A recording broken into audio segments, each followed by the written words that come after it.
Ça datait maintenant de 10 ans, 4 mois. Un natif de la commune d'Avrancourt, nommé Mathieu, il n'a pas respecté les intérêts de la rivière. Du coup, il est venu faire la pêche à l'épervier. Il a ramassé un poisson habité par un esprit. Mais le poisson pose sa tête une plume de perroquet. Et quand il a ramassé le poisson a commencé par chanter son nom. Et le même jour, il est décédé. Salut les amis, moi c'est Boris Nyanvi. Je suis guide de tourisme. Je suis actuellement avec Oji Media pour la découverte de Adjara. Eh bien, nous sommes au niveau de la première étape, ce qui consiste à suivre le processus de la fabrication des tam-tams, parce qu'après tout, Adjara, c'est la cité des tambours. Et alors, d'où vient le nom Adjara? Lorsqu'on remonte à l'histoire, ça nous ramène au niveau de la moitié des années 1700, précisément en 1749, quand une expédition des hommes et des femmes quittant Adjatado cherchait une terre où vivre.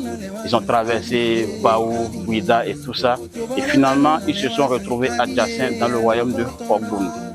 En ce moment, c'était le roi Derkoudé qui régnait au niveau du royaume de Khorboun. Alors, il y a cette expédition conduite surtout par Attawé. Ils se sont donc rapprochés du roi Derkoudé pour demander hospitalité. Le roi les a reçus, ils ont discuté et après les discussions, le roi s'est rendu compte que oui, que cette expédition conduite par Attawé venait justement de la même origine que le roi Derkoudé qui est Adjatado. Le roi dit, eh bien si c'est le cas, je vais vous demander de vous installer un peu plus loin. Alors il les a confiés à la divinité Zangeta appelée Kansi. Et puis c'est Kansi qui a conduit cette expédition jusqu'à Adjara ici. Quand ils se sont installés, Attawé a dit, je vais nommer cette région Adja Allah, ce qui voudra dire une branche de la communauté Adja. C'est ainsi que le royaume a été fondé juste après la mort de Attawé par son frère Henda. Alors c'est ainsi que nous sommes au niveau de Adjara tout à l'heure. Et il y a d'autres versions qui disent que c'est comment on appelle, c'est normalement le chasseur Pétou, qui est également le fondateur du marché d'Adjara. C'est lui qui a également donné le nom Adjara. Parce qu'il y a une guerre qui se préparait entre les Nagos et les Adja, ici à Adjara. Donc le chasseur Apétou, qui est quand même un grand chasseur, redoutable avec des forces mystiques, a vu de loin qu'il y a une guerre qui se prépare. Et il a dit, Idjatim Bolei, Idjanlani. Ce qui voudra dire, la bataille qui se prépare est une bataille dense, une bataille intense. D'où le nom Idjanla. Et c'est la modification, la mauvaise prononciation de Adja Allah et de Idjanla qui donne Adjara. Voilà un peu l'histoire du nom Adjara. Voilà, merci bien. Chers amis, nous sommes ici dans l'atelier de fabrication des tam-tams. Et comme vous le constatez, vous allez voir des troncs d'arbres coupés un peu partout et que des tam-tams sont ici. C'est ici l'usine, je vais dire, de la fabrication des tam-tams. Et là, nous sommes avec Bernard. Il est de la 7e génération de cette famille qui fabrique les tam-tams. Il faut dire que c'est un métier qui se fait de père en fils. Et les filles n'ont pas droit à connaître ce système, à connaître ce secret de fabrication des tam-tams, parce que la femme est censée se marier. Il ne faudrait pas qu'elle amène ce don vers une autre famille. La raison pour laquelle ce métier est réservé exclusivement pour les hommes de cette famille. Alors avec Bernard, nous allons découvrir le processus de la fabrication des tam-tams, les types de bois qui sont utilisés, comment ils arrivent à trouver les bois, quels sont les types de peaux d'animaux qui sont utilisés et quels sont les types de tam-tams qu'ils arrivent également à fabriquer. Alors je vais demander à Bernard de nous dire alors comment ça va se passer avec... Bonjour les amis, soyez les bienvenus au Cité des Tambours. Ici on transforme le bois en percussion. Et tout à l'heure, comme Boris l'a dit, pour ne pas écarter les filles totalement, on les a autorisés de fabriquer les cascarettes. Mais ils n'ont pas le droit de faire les tam-tams. Parce qu'un jour, ils vont se marier. C'est pour cela que nos aïeux ont dit de respecter un peu la tradition de ce métier. Et là, pour fabriquer des tam-tams, nous avons au moins 5 types de bois. Nous avons samba, arbre à pain, la Cascadera, Bomas, l'Iroko. Mais aujourd'hui, maintenant, les bois que nous trouvons souvent, c'est arbre à pin et samba. On achète d'abord les bois vivants dans les forêts ou à côté d'une habitation. Et si on achète les bois, avant de les couper, on va d'abord les forestiers. C'est eux qui nous donnent l'autorisation de couper les bois. Sans leur autorisation, nous n'a pas droit de couper les bois. Sinon, si on t'attrape, ils vont te fondre des amendes. Une fois qu'on respecte une fois qu'on remplit la formalité des forestiers, on fait appel aux machinistes. C'est eux qui nous abattent l'arbre. Mais avant qu'on abatte l'arbre, on regarde d'abord l'apparition de la lune. Quand la lune descend, on ne coupe pas le bois. Si on coupe le bois en pleine lune, les insectes s'attaquent le bois et puis ça se gâte. Pour cela, on respecte l'apparition de la lune avant d'abattre l'arbre. Une fois que l'arbre est abattu, maintenant, on essaie de mesurer les bois sur la mesure du tam-tam. Parce que tous les tam-tams n'ont pas la même dimension. Les bois sont découpés en fonction du tam-tam que nous voulons fabriquer depuis la forêt. Et lorsqu'on finit de les découper, on les ramène à la maison. Et si on les ramène à la maison, pour commencer le travail, voici la période d'instruments que nous avons pour démarrer le travail. On appelle ça envie à tuer. C'est ça. Et chaque fois, on bouffe le bois, ça va en profondeur. Ouais.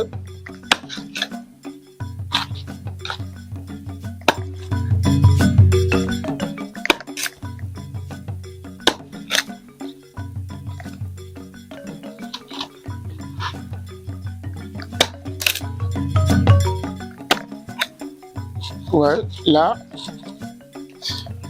Mais si c'est le grand tam-tam, parce que pour fabriquer un tam-tam, ça prend du temps. Bon, pour fabriquer un tam-tam, au moins, ça a un demi-journée. Si c'est le petit, demi-journée, une journée. Ça dépend aussi de la taille et aussi la grosseur du tam-tam.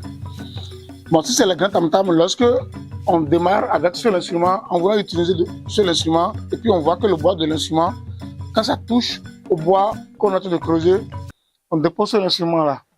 Nous avons la baramine, qu'on appelle en langue locale Akou. Maintenant, si c'est le grand tam-tam, on enchaîne avec ça pour creuser jusqu'à aller en profondeur, comme celui-ci. Et lorsqu'on finit de vider l'intérieur, pour l'extérieur, il nous faut ce instrument qui s'appelle renvie nous partons. C'est ça qui permet, d'abord on enlève les écorces. Et si on finit d'enlever les écorces, maintenant on commence pas à donner la forme. Peu importe n'importe quel tam-tam qu'on veut fabriquer. Parce que nous avons plusieurs formes types de tam-tam. Il y a Sator, Ngambo, Tétézé, Parolé, Alekle, Djembe, plusieurs. Il y en a plein. C'est ça qu'il faut d'abord pour avoir la forme. De la poudre, lorsqu'on finit de creuser, sans ça, on ne peut pas avoir un tam-tam. Et lorsqu'on finit maintenant d'avoir la forme, on dépose sur l'instrument là. Nous avons le couteau. On prend le couteau. Le couteau permet de le rendre lisse. Parce qu'une fois que la forme est donnée, ce n'est pas encore lisse. Ici, il n'y a pas de rabot ni de papier vert. Pour le rendre lisse, il nous faut du couteau. Ouais, en faisant comme ça. Et lorsqu'on finit de le rendre lisse, on dépose encore le couteau. Nous avons le racleur qui s'appelle AHA. Ça permet d'enlever les débris qui restent encore à l'intérieur. Parce que le son, ça dépend de l'intérieur. En voulant racler l'intérieur, on profite en même temps pour pouvoir diminuer l'épaisseur. Et lorsqu'on finit de racler l'intérieur, on dépose l'instrument, on reprend encore le couteau pour arrondir la bordure. Pour permettre, en voulant mettre la peau, pour que la peau ne se déchire pas. Et si on finit d'arrondir la bordure, on le met au soleil pour faire sécher le bois. Et après, c'est la peau. Nous avons la peau de chèvre, l'antilope, la peau de vache. Bon, c'était là. Voilà un peu brièvement comment on fabrique le tam-tam. Au-delà de ça, nous avons encore des tam-tam qui est fait à la base de la kékite en Algérie. On appelle ça cuisine. Ça, c'est du djembé. Et lorsqu'on finit ça, avant qu'on mette la peau, nous sommes obligés de voir les soudeurs. Ils font des cerceaux. Et c'est sous ces cerceaux-là qui nous permettent de pouvoir mettre la peau à ça. Sinon, sans les soudeurs, on ne peut pas passer la peau à ça. Au-delà de ça, nous avons aussi ça, qu'on appelle jikuli. Avant de mettre la peau, ça, on achète les bois de goyave ou bien fagarage en tous. On taille des piquets dans les trous qui est fait sur le tam-tam. Et c'est ce piquet-là qui garde la peau de ça. Et à l'intérieur de la peau ici, nous avons l'écorce du palmier à huile. Quand on tape sur les piquets, la peau, ça baisse en bas. Il faut avoir le son de ça.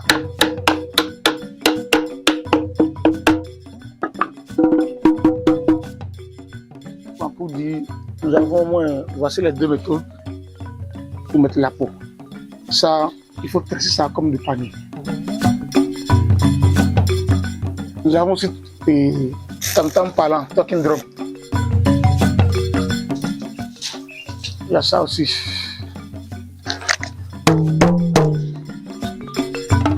À peu près c'est pareil comme celui qui est fait en bas en Teputi.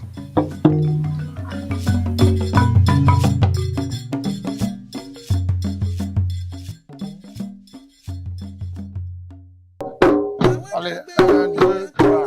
1, 2, 3. 1, 2, 3. 1,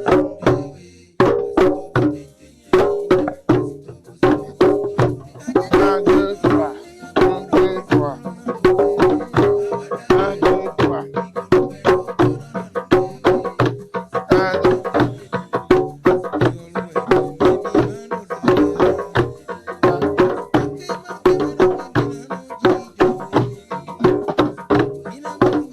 Allez, 1, 2, 3. Plus vite. 1, 2, 3. Allez. Bon, pour finir, on fait 1, 2, 3, 4.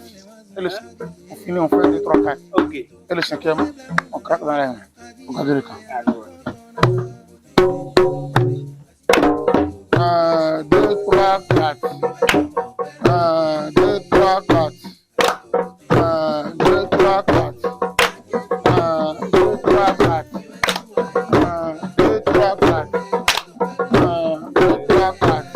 1, 2, 3, 4. 1, 2, 3, 4. 1, 2, 3, 4.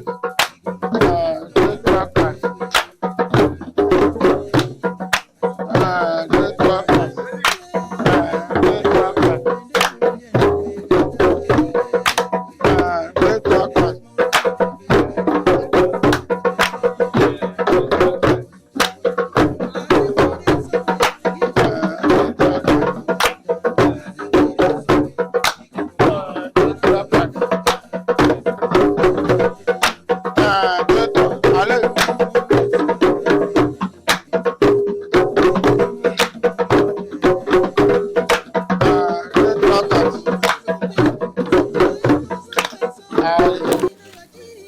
Alors, comme vous le constatez, nous sommes à la fin de la première étape. Nous allons continuer et tout à l'heure, on va se retrouver au niveau de la forêt Oro de Adjara. Nous allons découvrir l'histoire de Oro et cette forêt. Et par la suite, on ira sur la rivière Noire. Merci. Ouais. Bonjour chers amis, je suis Donné Fassino. Je suis avec OG Media, je vous amène à la découverte de la forêt sacrée. Et ici, nous sommes en face de la forêt sacrée, propre à la divinité Oro. Oro, c'est une divinité Nago, que les femmes ne voient pas. Et cette divinité a le plein pouvoir de guérir, de bénir et de chasser les mauvais esprits, même les sorciers en réunion. La divinité Oro a un rapport avec le vent, parce que à travers le vent, il donne des cris, il fait des miracles à travers le vent. Et quand même les femmes ne voient pas la divinité, comment faire maintenant pour organiser sa cérémonie? Ils choisissent alors la période des vacances, particulièrement le mois d'août. Et pourquoi alors le mois d'août? C'est parce que le mois d'août, c'est le mois dans lequel nous avons une grande fraîcheur, qui est accompagnée par beaucoup d'épidémies. Et comme la divinité a le plein pouvoir de guérir et de chasser les mauvais esprits, il profite pour choisir cette période pour que la divinité en même temps nous éloigne de tous ces maux. Et la divinité maintenant, sa cérémonie prend 17 jours. Et pendant ces 17 jours, nous avons seulement 3 jours de fermeture de voie. Quand on fait fermeture de voie, toutes les femmes sont enfermées dans les chambres. C'est seulement les hommes initiés qui peuvent sortir. Même si tu es homme et que tu n'es pas initié, tu as intérêt à rester chez toi. Sinon, ton apparence déjà montre que tu n'es pas initié. Alors, on te chicote correctement. Et quand même les femmes ne veulent pas la divinité, nous avons aussi des femmes adeptes à la divinité. Et ce sont ces femmes qu'on appelle Yalodé. Et ces femmes Yalodé ne sont pas choisies au hasard. Il faut forcément consulter le phare pour désigner chaque Yalodé. Et le rôle de Yalodé, c'est que avant de commencer la cérémonie de la divinité Oro, il y a une journée qui est réservée à ces femmes Yalodé pour annoncer l'entrée en cérémonie pour la divinité. Et quand il y a ouverture de voie, ces femmes maintenant adeptes viennent en grand nombre en face de ces forêts. Ils s'habillent à moitié nus, se prosternent en face de la forêt pour demander des bonnes choses auprès de la divinité. Elles amènent aussi des offrandes qu'elles offrent à la divinité en retour. Le chef de la forêt, qui a été désigné à Djenababaro, il peut déjà voir l'autel de la divinité quand il n'était pas choisi chef de la forêt. Mais à partir du jour où il a été intronisé chef de la forêt, il ne peut plus voir l'autel de la divinité en question. Parce qu'il est devenu en quelque sorte une femme pour la divinité. Et le jour où il va s'entêter voir l'autel de la divinité, il perd sa mémoire et il devient fou. Et c'est pareil pour les femmes qui vont entêter voir la divinité Oro. Dans la communauté également, s'il y a des gens qui sont bloqués spirituellement dans leurs affaires, ou bien des femmes qui cherchent d'enfants pendant des années qui n'ont pas eu, ils viennent aussi en face de la forêt. Et le chef, le sage de la forêt qui est Agbaoro, vient asperger sur eux une tisane qu'il a récupérée depuis la forêt. Et ils leur seront donnés tout ce dont ils auront besoin. Et si c'était en période de cérémonie, vous allez constater que tous les arbres sont dépourvus complètement de leurs branches. Vous allez croire que c'est un homme qui a peut-être grimpé pour couper ses branches. Or, ce n'est pas du tout un homme. C'est la divinité en question qui fait tous ces gestes pour montrer sa sortie dans le village. Et il profite en même temps de chasser les mauvais esprits et de donner maintenant une nouvelle vie à la communauté. Parce que tous ces arbres vont se régénérer. Et ça donne alors une nouvelle vie à la communauté.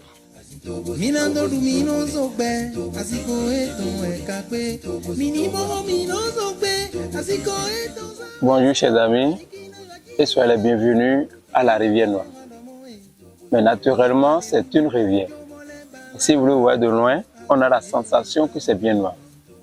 Mais par contre, quand vous touchez à l'eau, l'eau elle est claire et limpide. Et pourquoi alors on l'appelle rivière noire? Et d'abord, le nom rivière noire est expliqué dans deux contextes, du côté scientifique et du côté spirituel. Et scientifiquement, on l'appelle rivière noire parce que le fond est fait des dépôts de matières organiques mélangées à la terre, ce qui forme déjà une vase de couleur noire. Et à la présence de la lumière, cette vase reflète sa couleur noire à la surface de l'eau. D'où la rivière, elle est noire. Mais du côté spirituel, les premiers occupants de la ville d'Adjara sont des Nagos venus du Nigeria. Ces Nagos ont ramené avec eux beaucoup de divinités, parmi lesquelles on pourra citer la divinité Griaouyo. Griaouyo, c'est la divinité qui protège cette rivière noire contre toute risque de noyade. Nous avons la divinité Yeloua. Et d'abord, Yeloua, c'est une divinité qui appelle l'eau. Même si vous l'installez chez vous, du jour au lendemain, il y aura apparition de l'eau à l'endroit où elle se trouve. Nous avons la divinité Zoso, ayant rapport avec les abeilles. Puisqu'au temps des guerres tribales, ces Nagos servaient des abeilles pour aller affronter les adversaires. Nous avons aussi la divinité Yeyeomi. Et d'abord, les divinités sont invisibles à l'œil nu, c'est des esprits. Et comme l'homme n'est pas censé voir un esprit, et que toutes ces divinités maintenant reposent sous cette rivière noire, comment faire pour garder leur invisibilité?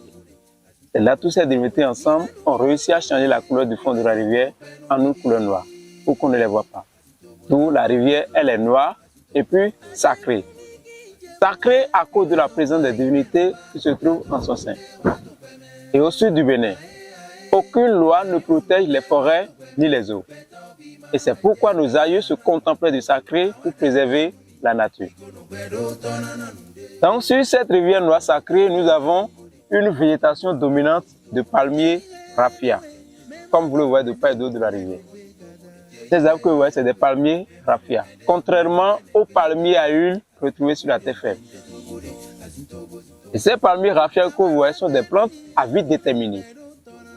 Ils ont une durée de vie très courte, mais qui constitue une richesse pour la localité. Parce que de ces palmiers, rien n'est jeté. Tout est utilisé des racines jusqu'au rameau. Par exemple, quand un raffia est très jeune, déjà à 2 ans de vie, il faut aller couper les petits branches feuillées, plier les feuilles l'un sur l'autre pour faire la toiture des maisons, c'est-à-dire des tôles végétales. Et au fur et à mesure que le raffia grandit, les branches grossissent également.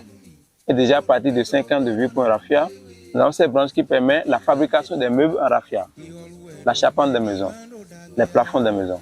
Même la canne qui permet aux piroguiers de faire déplacer la barque, c'est une branche de raffia. Les branches de raffia également sont utilisées dans la vannerie, c'est-à-dire la fabrication des paniers et tout produit autour de la vannerie. Et maintenant, quand le raffia atteint sa maturation, déjà à 8 ans de vie, il faut maintenant aller à la récolte de sa sève, c'est-à-dire son vin, pour la production de l'alcool local, le soda vif. Et comment se fait la récolte de la sève au niveau du palmier raffia?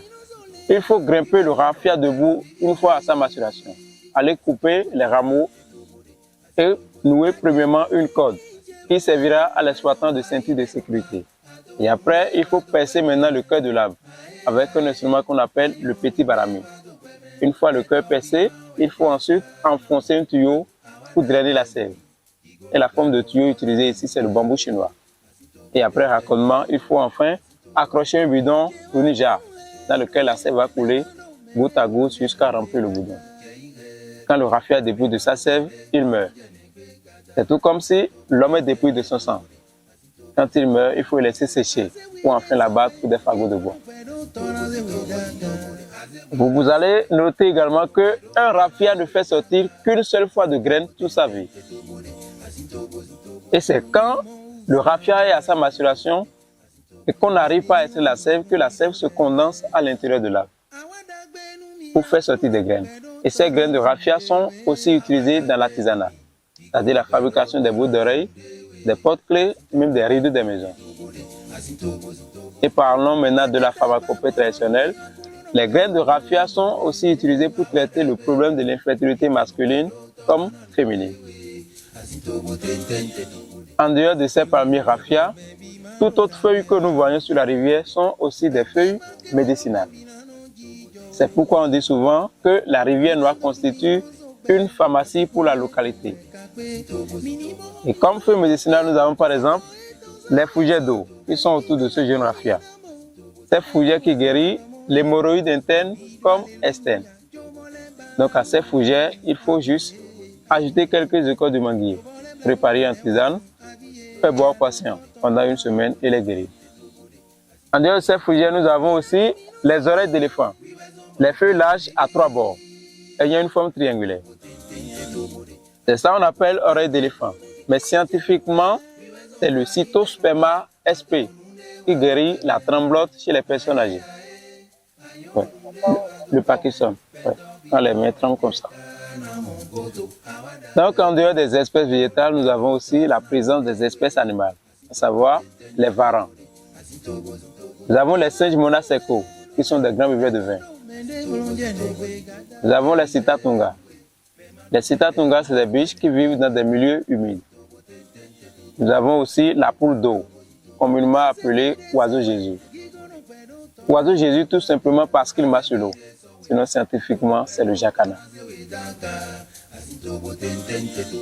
Donc, du point de vue sacré de cette rivière, il est interdit une méthode de pêche là-dessus, c'est-à-dire la pêche à l'épervier, le fait de lancer de filets pour amasser des poissons, comme on le fait à Ganvier et ailleurs. Elle est interdite sur cette rivière parce que nous avons dans la rivière des poissons habités par des esprits.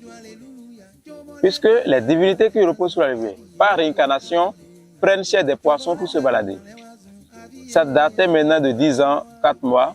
Un natif de la commune d'Avrancourt, nommé Mathieu, il n'a pas respecté les interdits de la rivière. Du coup, il est venu faire la pêche à l'épervier. Il a ramassé un poisson habité par un esprit. Mais le poisson porte sur sa tête une plume de perroquet. Et quand il a ramassé le poisson a commencé par chanter son nom. Et le même jour, il est décédé. Et ça a également servi de leçon aux autres. Donc en matière de pêche sur cette rivière, on peut pratiquer la pêche à la ligne, poser des nasses, poser des filets. Mais le lancer de filet, non. Autour de cette rivière noire également se font beaucoup de cérémonies. Nous avons par exemple la cérémonie qu'on appelle le Gozin Dida, propre à la divinité Zoso. Et pour cette cérémonie, c'est des femmes ménopausées ou des jeunes filles vierges qui sont choisies dans le village. Ces derniers portent des jarres sacrés sur les têtes, sont accompagnés par une grande foule, également des masses en béton, jusqu'à ce qu'elles viennent prélever l'eau de la rivière. Et avec l'eau, il faut aller faire la purification et des désenvoûtements dans des couvents.